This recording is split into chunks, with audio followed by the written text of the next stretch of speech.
ak xarit yu ñuy teewlu ci iRadio ak ci ITV ñu ngi leen di nuyu bu baax di leen ziar te amaat mbégte ànd ak yéen ci xew-xewu jamono di seen jotaay bi ngeen taamu ñu leen ci gunge du lundi au vendredi saa bu ne bu heure bi jotee ci iRadio di la première radiovision du Sénégal ci ITV également ziar suñu internautes yi ànd ak ñun jamono ji ci suñu page Facebook di iRadio Sénégal xew-xewu jamono tey ci alxames yi ñu ciy dalal Ibou Fall.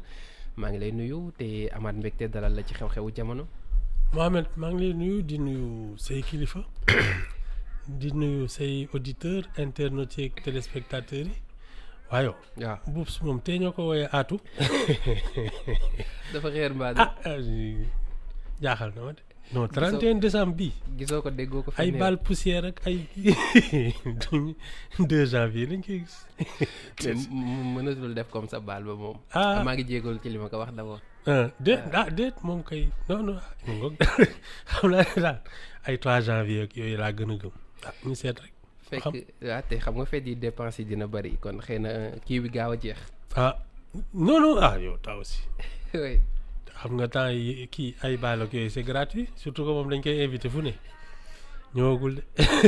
kon mu ngi noonu kon xanaa ñu jéem a gérer man ak yow. waaw jàpp ci yàlla rek. ay ca xew-xew jamono ñu tàmbalee ko démb suivre nga conférence de presse bi nga xamante ni waa coalition Sonko 2024 def nañu ko ñëwaat ci situation bi nga xamante ni ci la seen candidat nekk muy Ousmane Sonko ñëwaat également fësal ni déposé nañ seen dossier candidature ci conseil constitutionnel mais annoncé waale également li nga xamante ni moom moo di investiture bu seen candidat di Ousmane Sonko actuellement en prison le 30 bii nii la ñu ko jàpp bëgg defaat démonstration de force terrain ACAPES bu Parcelles Assainies.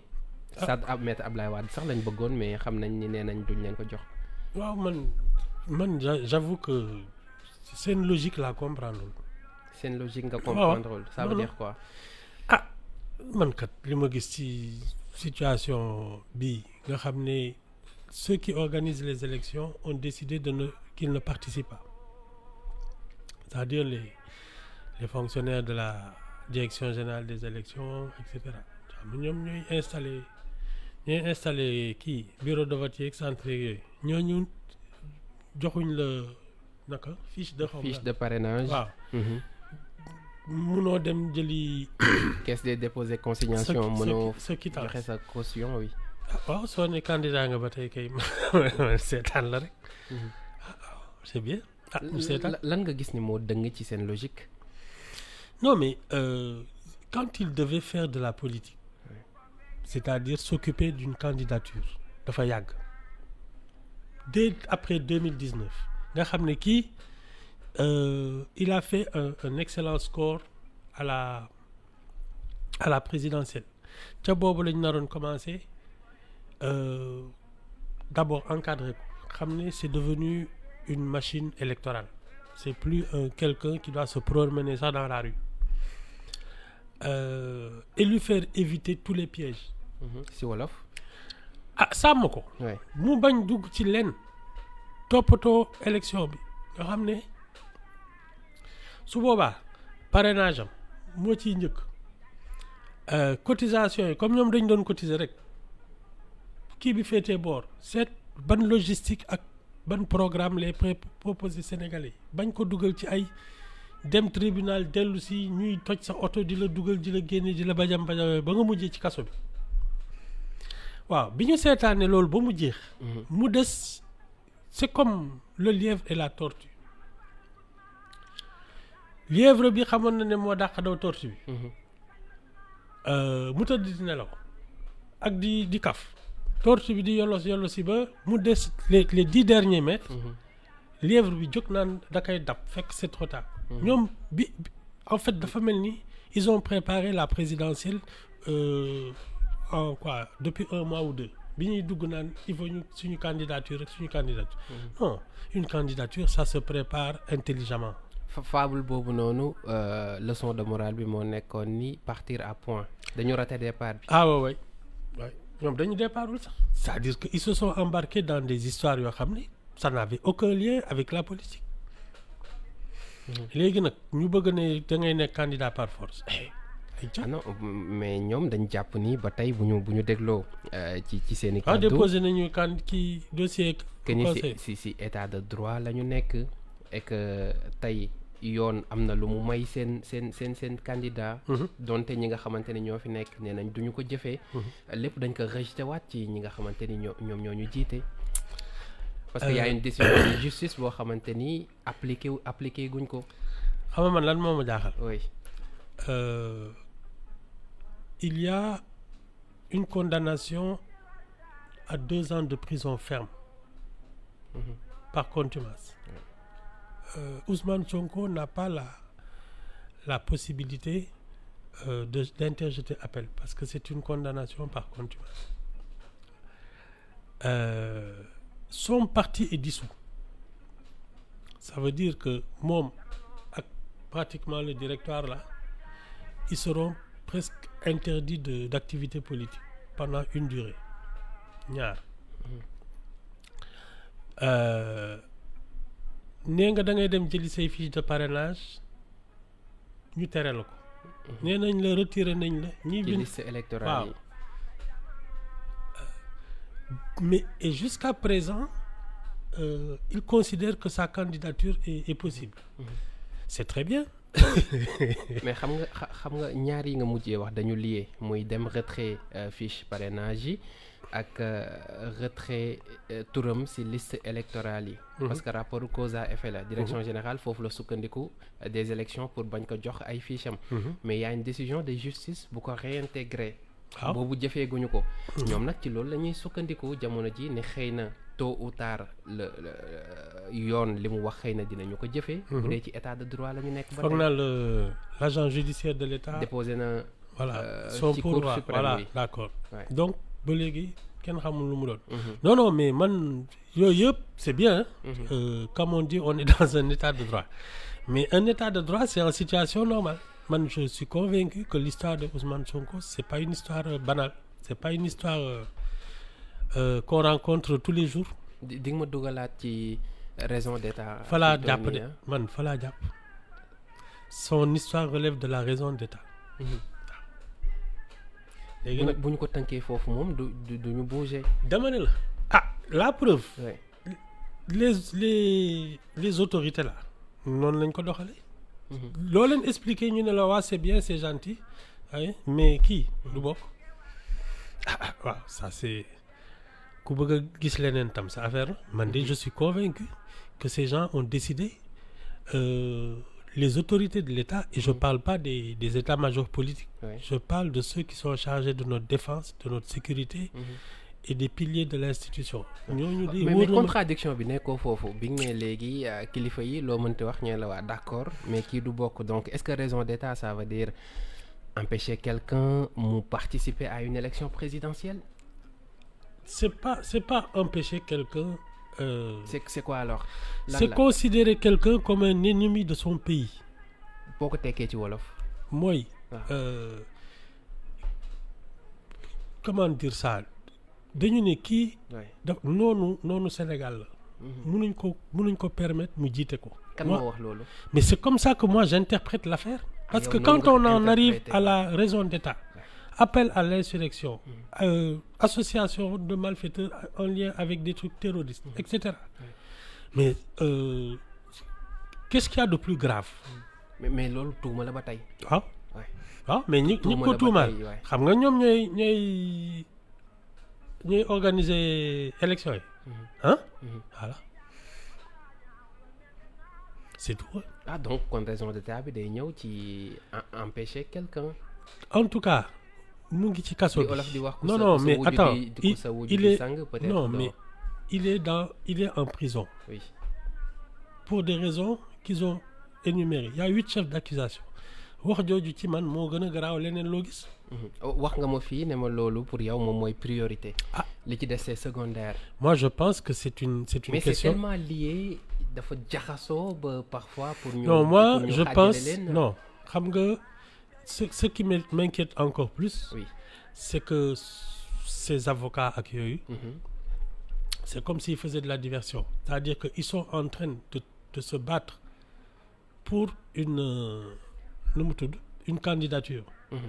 Alors que les chefs d'inculpation yi ñu dóor seen client bi. loolu moo leen waroon tere nelaw.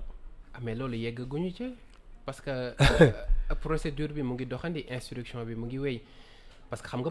dégguma kenn wax ci. procureur lépp lu mën a teg sa kaw dina ko teg sa kaw. dégguma kenn wax ci. des avocats là. ils sortent du tribunal oui on a essayé de truquer notre candidat xaw ma lan la décision de justice c'est bien. Mais je sais pas c'est comme si on te disait voilà le gars il risque par exemple la perpétuité. nga ne dossier boobu garaawul bi nga xam ne 2 ans de prison kese moom moo garaaw quoi. mais xam nga boobu dossier boobu bala nga ciy mën a taxaw faaw procès am ñu ubbi. non attends aussi non on prépare une non di nga préparer. non on prépare une défense. du affaire mais xam nga ligne de défense du looy exposé ci public bi du looy toog à chaque fois di koy wax ligne de défense. ah ñoom ligne de défense chaque saa yu ñu génnee tribunal woo presse bi yëpp. mais loolu day fekk ñu dem tribunal d'abord. non mais même avant. même avant d'y aller ils font des déclarations. lépp lu ñuy def. sur les histoires de dem Ziguinchor dellu si ak yooyu chaque fois ils ont tenu des conférences. mais pour oui ou pour non mooy l'une des kii mooy bi fii tubaab ba ne caax seen biir. Juan Branco ils passent leur temps à faire des déclarations sur des histoires de day nekk candidat du nekk candidat. mais attends l'autre dossier est beaucoup plus brûlant. xawma c'est un dossier cactus xaw ma. mais dégguma sama gars yi songu ko. parce que mu ngi instruction. tu crois que les avocats n'assistent pas leurs clients pendant l'instruction. ñu ngi préparer peut-être xam nga instant bi ci peut-être la ñuy toll. tant que demuñu ba tribunal ñu ne dinañu ko àtte tey duñu wax ni ñu ngi ci wala déet. mais bii kay moo nekk ne man de saa yu ma leen déggee ñu wax. boobu àtteeguñu. Dans tous les cas ils ont pris présumé innocent là. waaw mais dans tous les cas ils faisaient des déclarations ils expliquaient en quoi leur client était innocent. balaa ñuy wax leen. bii moom dégguma ci ñu ciy wax sax. au moins dire qu'il a été arrêté injustement que ce dont on l'accuse c'est des histoires. deful dara amul preuve man dégguma ci benn. ñoom daal ñu ngi ci il sera candidat il sera pas candidat c'est bien bële. dinañ ko mujj tudd de. ah mais oui mais il faut boobu tamit. dafa mel ni ñoom ñemewuñ ko laal. boobu moom bii. 7-8 chefs d'accusation yi. dégguma ku ci laal de. non mais xam nga loolu moom jamono ji comme que procédure bi mu ngi wéyandi. xëy na dañuy xaar bañ ni tey nag. mais yow dans les affaires Mame Mbaye Niang ak Adji Sarr. oui. avant même les procès. ñoom ils n'ont pas fait de déclaration ñoom ñëpp. si. lii jaaxaloon bii kenn ko tudd. ayca man de je trouve que c'est l'affaire la plus grave de ces 10 dernières années au moins. fii ci Sénégal man à part l'assassinat de Maître Babacar Seye. oui. mais je ne vois pas une affaire aussi grave et l'affaire Maître Babacar Seye c'est une personne bon c'était un représentant de l'État de la magistrature qui a été assassiné donc on a vraiment agressé nos institutions. Mais bii on te parle même d'une quarantaine de morts. Attention man de je suis curieux de savoir pourquoi il y a un silence c'est l'omerta quoi bii moom. yow daal loolu moo la ci jaaxal. man je pense que c'est l'affaire la plus sérieuse de toutes ay affaire Adji Sarr bi wala jugé ak yooyu Mame Mbaye Niang foog naa il va bientôt être rejugé. 4 janvier. mais bii nga xam ne les accusations sont d'une extrême gravité c'est-à-dire qu'on a l'impression qu'on a affaire à un ennemi du Sénégal. kenn du ci wax c'est bien. mais jusqu'à présent des accusations d'accord nañ ci loolu. waaye yow il fallait pas se faire accuser. il fallait pas se faire accuser c'est-à-dire romb ma fa laalu ma fa jegewu ma fa. oui kenn mënu ma koo tuumaal booba doon wax ji. mais faire en sorte qu'on t'accuse de ça ça y attention. alors tey bu ñu ñëwee jàpp nañ investiture bi nee nañ le 30 la tey bu ñu defee démonstration de force bi nga xamante ni moom lañ leen xamee est-ce que mën na am njeexintal ci mbir mi ni muy doxee jamono ji. Moi, ce que je crois, c'est que cette forme de démonstration de force, c'est un clin d'œil aux futurs candidats. boo ko tekkee ci wolof. mooy ñoom suñu xamee ne seen mbër demul. bokkul. oui mais dina am ñoo xam ne ci wàllu opposition bi ci la ñu bokk ñoom ñoo nar a. j'ai parlé. Ibou Fall yow ñi bëgg a samp seen mbër di dem di présidentielle bi nga naan. non moi je suis convaincu que c'est aussi la démonstration de force. C'est aussi une manière de dire voilà nous notre poids. Les futurs candidats là, ils devront aussi parler avec nous. Et quelles vont être les conditions de marchandage. da nga jàpp ni moyen la pour ubbi négociation. En tout cas avec les candidats. En se disant ñun on peut faire un roi. mën nañu fàlloo nit. les candidats bu weesoo Amadou Ba. Ah, je te parle du candidat de l'opposition. Ouais. Enfin voilà. Et même Amadou Ba. électeur la rek. wane ne am nga doole. oui les gens vont venir te parler. même Amadou Ba. ah oui. yaakaar nga loolu.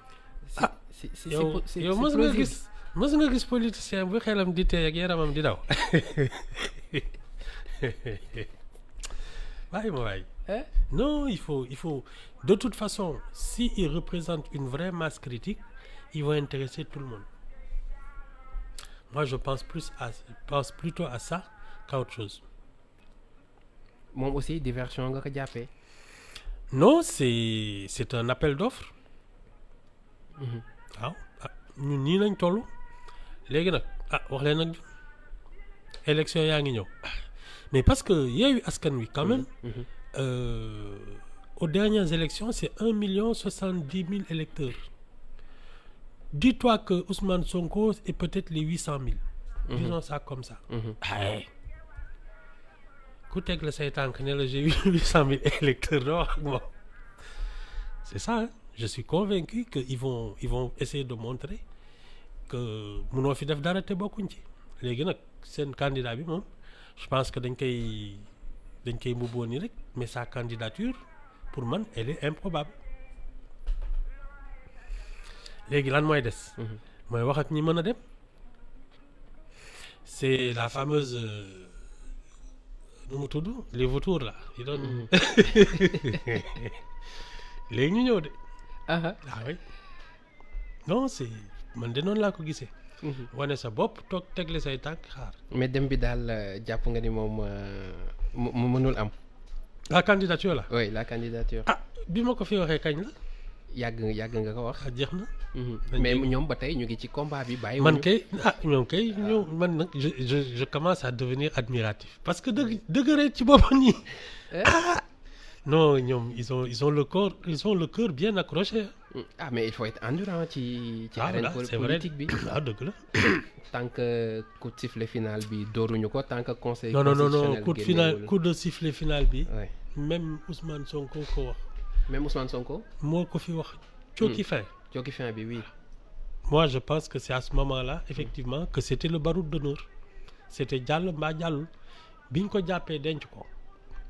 je pense que moom cooki fin bi pare na ci léegi kay.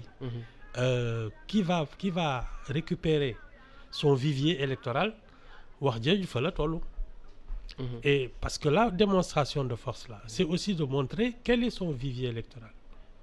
qu'est-ce que ces sympathisants pèsent. day nattaat boppam ba léegi ba xam fu mu tolloon. ñi ko mën a mbubboo changé na entre temps ou bien. voilà ñi ko mbubboon daal ba léegi parce que au début ils ont pensé que suñ ko jàppoon le matin.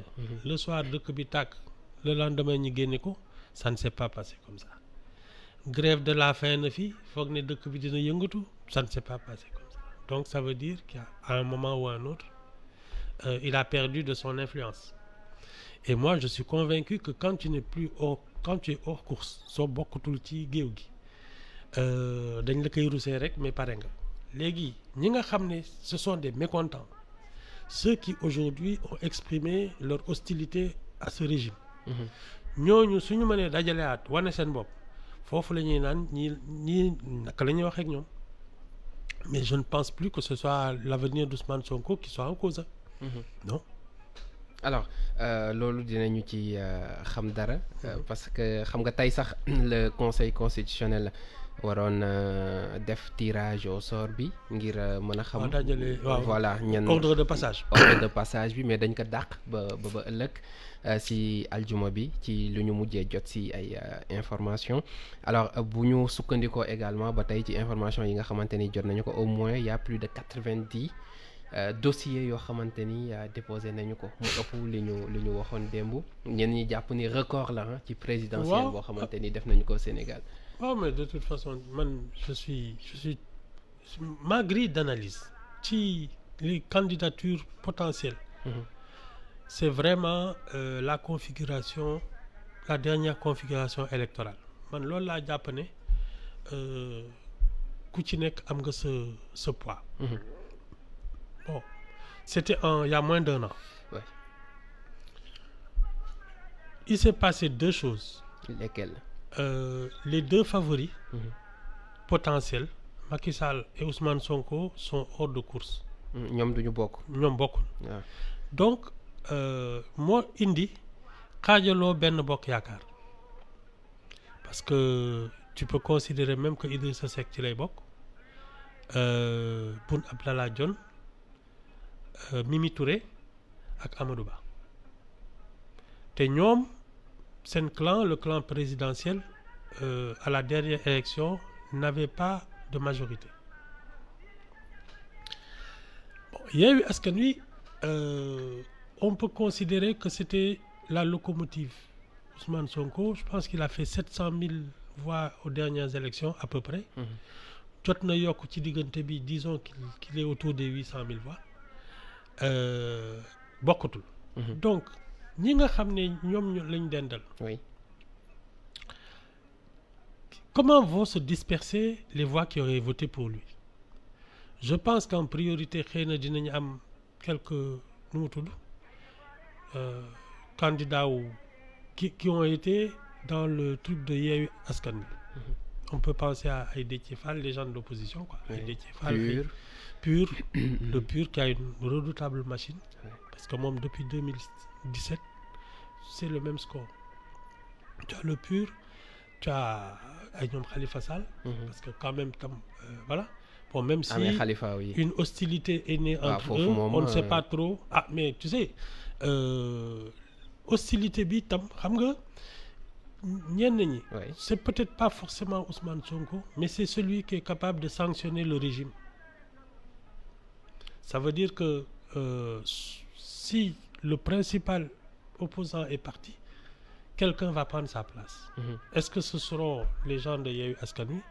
Est-ce que ce seront les gens de Wallu? On ne sait pas. Vraiment, c'est la grande inconnue. L'autre constante, c'est ku mel ni le PDS, il a sa base minimale, que je pense qu'elle doit tourner autour des 18-20% maximum. En wolof, oui. PDS. waaw bu Wade xam nga moom 2017 la fi def campagne il est arrivé foog naa il avait fait 17%. Présidentielle bi demul, mais tu t'es rendu compte que son électorat s'est scindé en 2. Tu as l'impression que ñii Idrissa Seck la ñu jàpp ñeneen ñi Macky Sall moo tax Macky Sall dont l'appareil était à 48% est passé à 58%. Idrissa Seck qui était à 13% est passé à 20%. Nga xam ne tu peux dire que c'est l'électorat de Wade qui a choisi dans sa famille. Léegi est-ce que seen candidat bi dina dem wala du dem? Mais ça peut être aussi un faiseur de roi. Su demul, vers qui va se tourner? Parce que apparemment waa Wallu ils ont l'air plus proches du camp présidentiel. Depuis soo leen gisee leur comportement ci biir kii. Donc soo ko gisee la ak bon il va y avoir des poussières de mécontentement que mais soo ko xoolee tu es autour d'une dizaine de probabilités parce que les 3 ou 4 de Benno Bokk Yaakaar bon Yewwi Askan Wi c'est aussi 3 ou 4.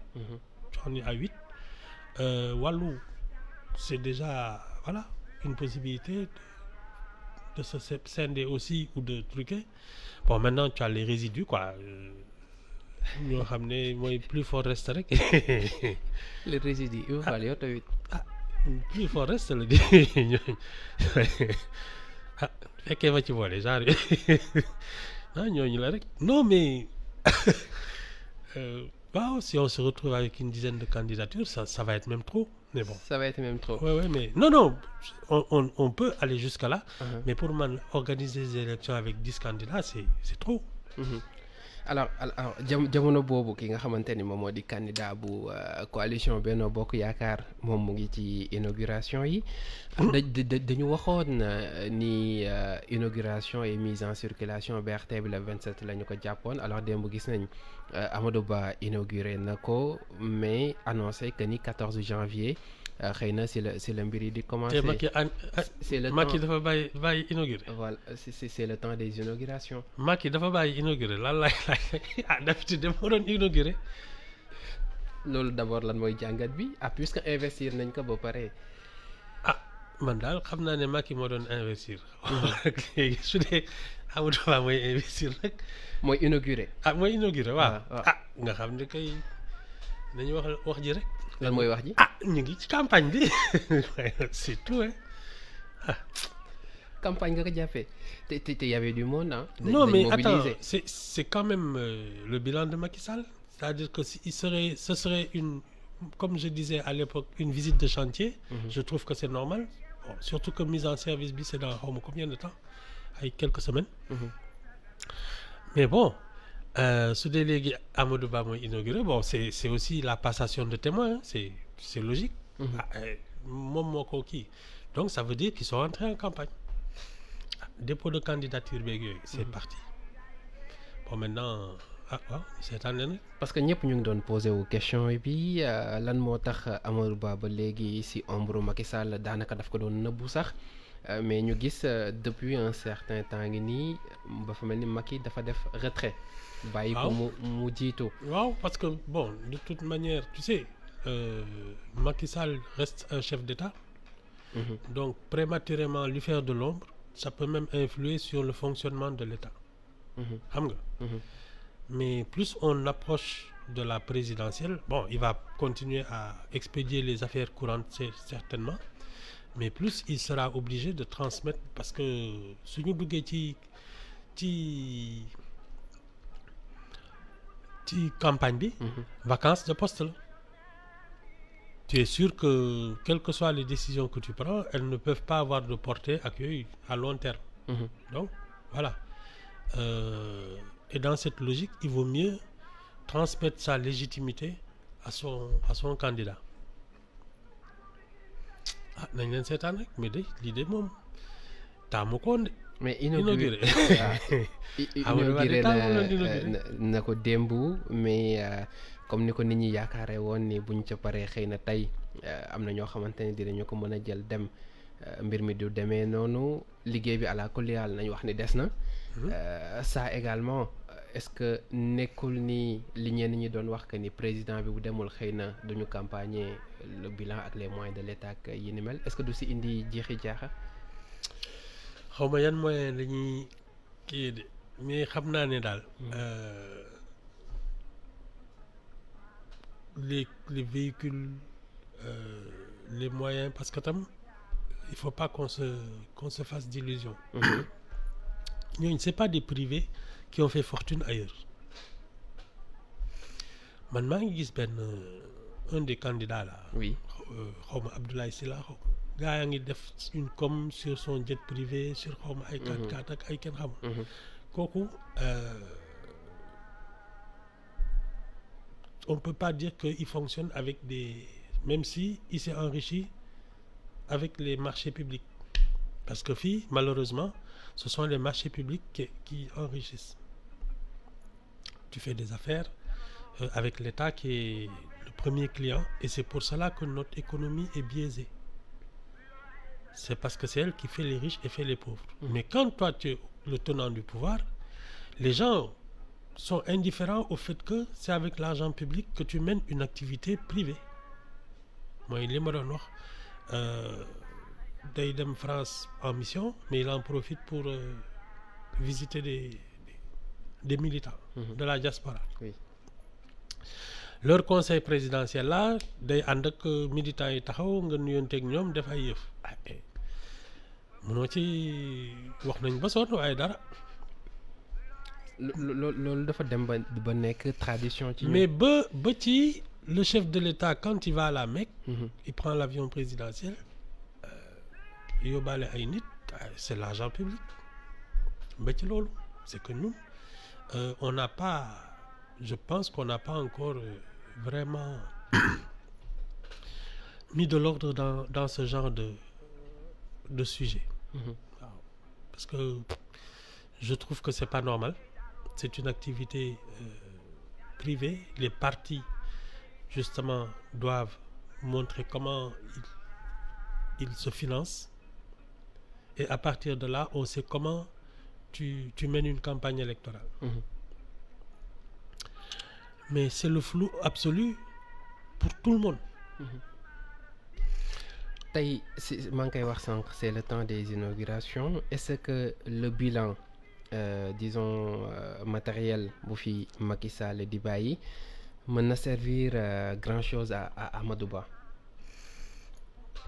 Ah bien sûr.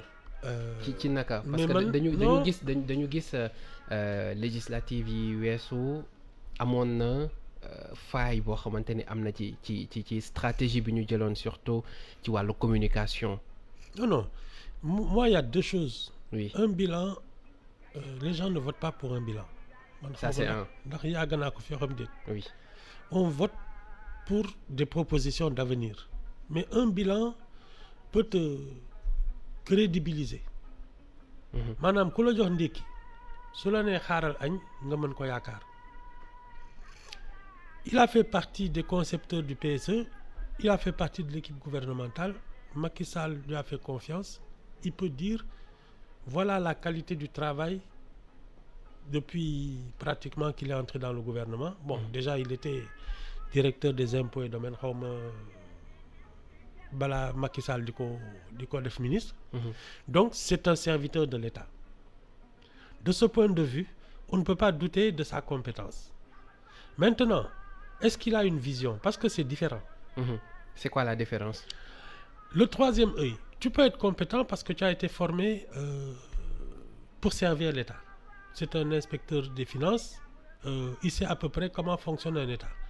Mais ça n'en fait pas forcément quelqu'un qui a une vision de l'avenir du Sénégal, de la manière dont on doit transformer un pays.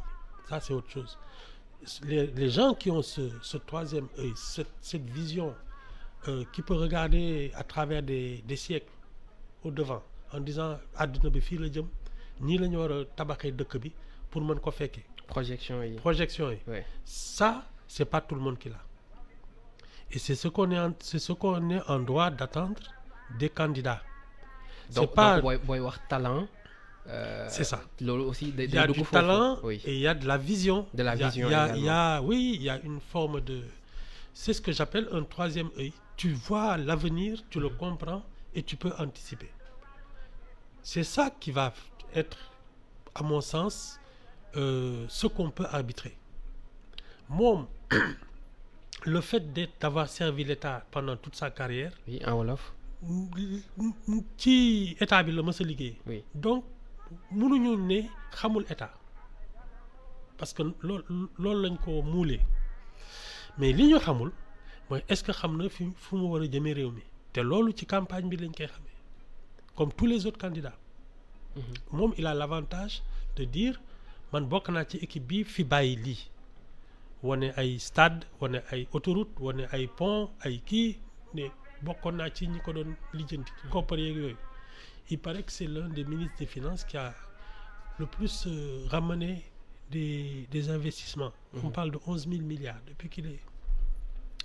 Donc c'est pas quelqu'un qui ignore le fonctionnement d'un État. Mais est-ce qu'il a une vision? Est-ce qu'il a ce caractère que loolu la ñuy découvrir ci campagne bi. fan laa leen mën a jëmale fan laa mën a yóbbu Sénégal. waaw c'est le talent qui va arbitrer parce que je pense que sa personnalité n'a pas encore émergé. Ah non taw aussi da ngay nekk surga de xam boppam premier ministre buy jéem a jaay kii nii dañ lay dàq. c'est tout moo dal Idrissa Seck moo dal ay Abdoul Mbaye ak yooyu da ngay nekk premier ministre foog ne EACF président bi ñu dàq la. donc ba léegi jikkoom moom xamuñu ko dara en tant que leader on ne peut pas le dire. donc loolu aussi dañ koy xaarandi. qui est vraiment Amadou Ba. c'est ça. c'est ça. Comme disent les gens, il faut que la chenille devienne papillon. C'est tout. loolu ci campagne bi si les promesses yu muy def ci la ñu koy xaarandi ou le programme. ak ni muy koy waxee ak ni muy jëfee ak yooyu yëpp. tu sais c'est tout un ensemble là comme. donc les attitudes les attitudes ak yooyu l'opportunité des sujets ñu xam ne kii li muy wax xam na ko xam na dëkk bi xam na li ñuy tawat mais loolu la ñuy déglu fi mu nekk nii candidat yi. ku ci xam waa réew mi fi mu tolloog li fi góom bi di xase. loolu la ñuy déglu te loolu moom yeggseegul. campagne bi rek moo tax. campagne bi moo ko mën a indi. alors kon li nga xamante ni moom moo di inauguration bi dëggi 14 janvier moom la annoncé ni ki démb mu jëm ci BRT bi. gis nga bataaxal bi maître Moussa Diop bind bâtonnier bu Paris. waaw nee na nañ ko génne foofu. mais parce que moom xam nga ci foofu la bindu mais nee na également li ñu ko jàpp ni détention arbitraire lay dénoncer ak parce que propos yi mu tenir propos wu candidat la. d'accord waaw mais candidat moom si biir campagne bi ngay mën a jël ay propos ñu ne li garaaw candidat la mais nii dans la vie ci nii. soo feexee lu waxul dañ lay non moi je suis convaincu que il a fait de la diversion c'est tout. Matteo loolu daal yaa ngi fi nga nekkoon ba léegi. dafa bëggoon génn ci mbir mi. loolu laa gëm. Je pense qu'il n'était pas très sûr des conditions de sa candidature muy créer ay buzz ak yooyu di seet naka lay rocceeku di doxee wet jugoo fa doxin bi non. mais bu doon loolu kese kay am na lu gënoon yomb am na ay naataangoom yoo xamante ni jël nañu beneen voie. dañu ne pat mais ku nekk ak ni nga bindoo xam nga quand tu te prends au sérieux foog ne àddina bi voilà kii ak yooyu woote fi ay kii sol ay costume yi mel lax ak yooyu woo ñëpp affaire bi sottiwul xam nga dafa am ñoo xam ne dañuy am kersa. kan moo fi sol costume yu melax.